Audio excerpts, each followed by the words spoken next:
Alright guys, so we got another weird project. We have to build this in 30 days for a bumper swap show. It's going to be really easy to build because I'm not doing a whole lot to it because it is a manual.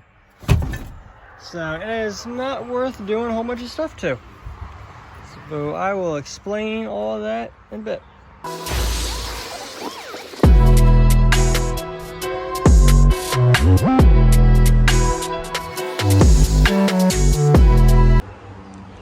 So the whole reason it's running a bumper swap show is because it's already creased.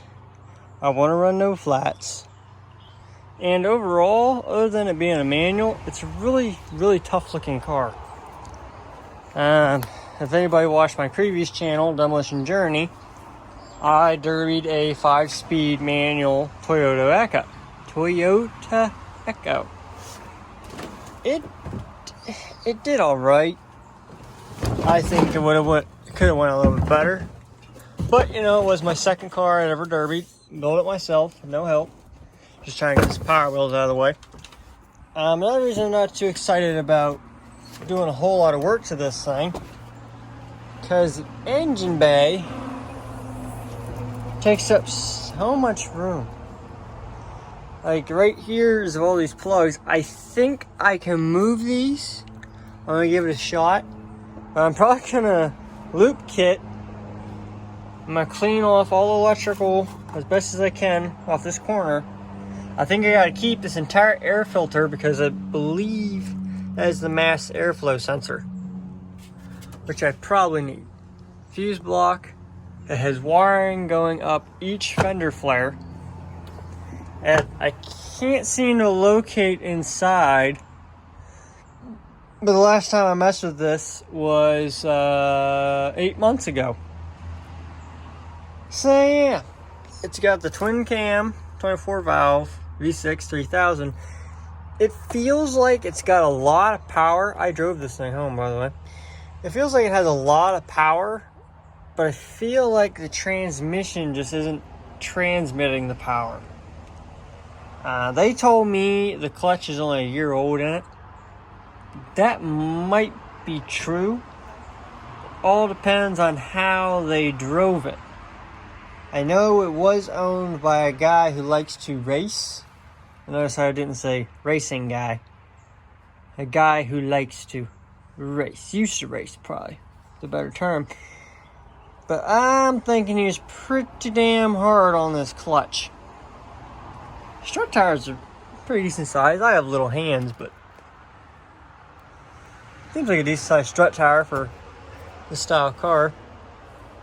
To me anyway, I'm used to really small 4-cylinders. The motor mount, it's got a nice one right there on the frame rail. I believe there's another one down here somewhere. There's your starter. So the starter's protected. Oh, okay, there it is. There's the motor mount. Looks like aluminum with some steel intermixed. That might actually be a pretty damn tough motor mount.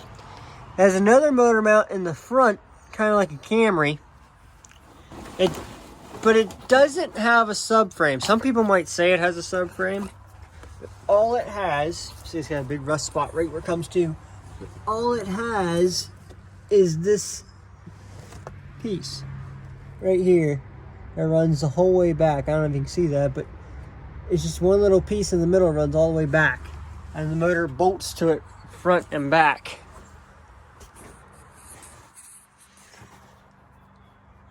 Yeah, so that's the engine area. The only thing I'll probably do this entire setup is loop the radiator. Maybe.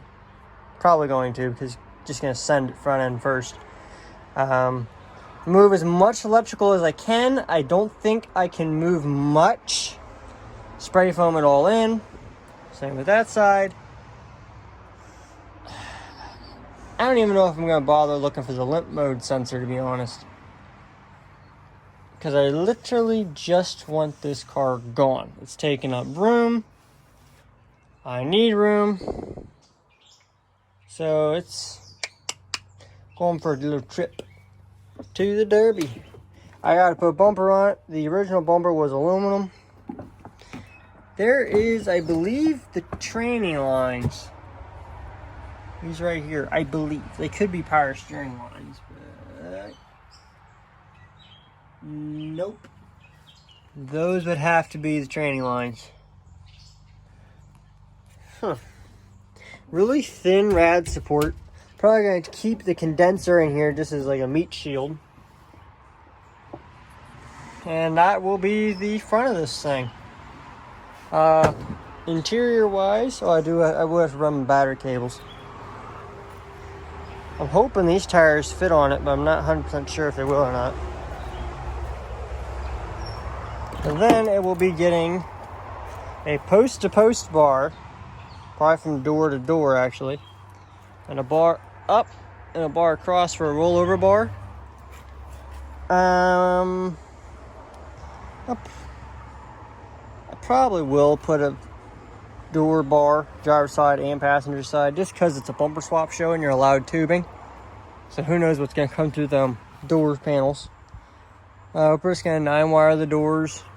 Very simple, easy build.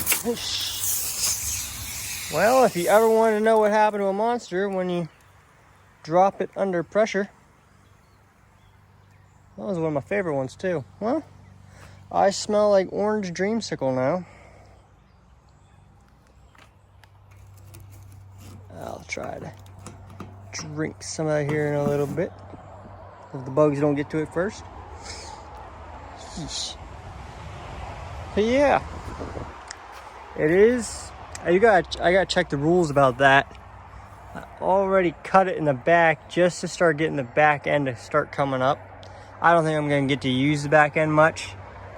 In fact, I think the clutch is gonna go out in this really, really early.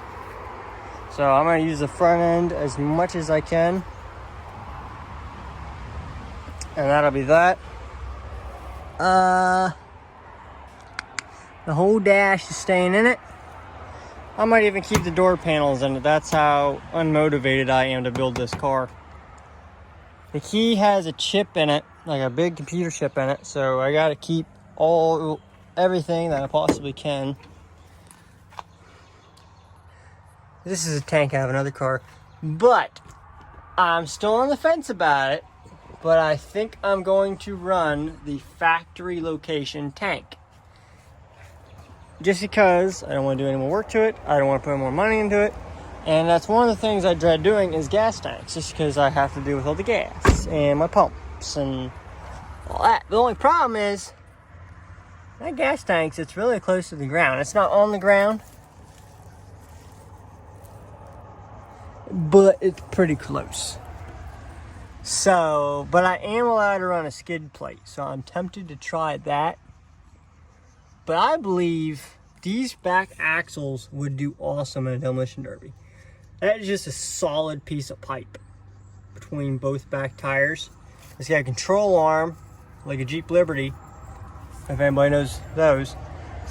It's about maybe a 1/4 inch, maybe thicker. Maybe 3/8, probably 3/8. The whole length of that. And that's got a strut that goes at an angle towards the body.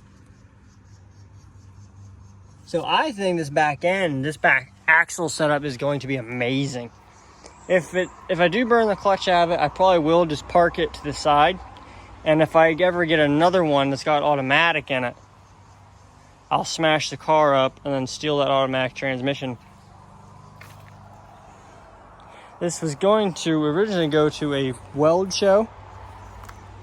And that's where this rear bumper, this was going to be a rear bumper on this car. We never got to finish it, but that show we decided not to run. It was going to be a show we didn't care about, but you know the stories. See if I can drink it out of there.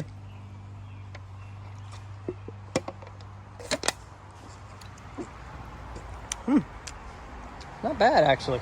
Actually tastes a little different now. It's been shook up. But yeah, guys, that's pretty much the gist of this. This will be getting a header in the front, because it's V6, you know. But there's just no room in the back for a header. So, I mean, if you're determined, you could probably do it. But if you made it this far in the video, you can probably tell I am not motivated or determined when it comes to this car.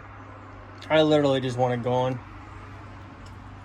I've heard Nissans do really, really good in derbies, Nissan Altimas and stuff.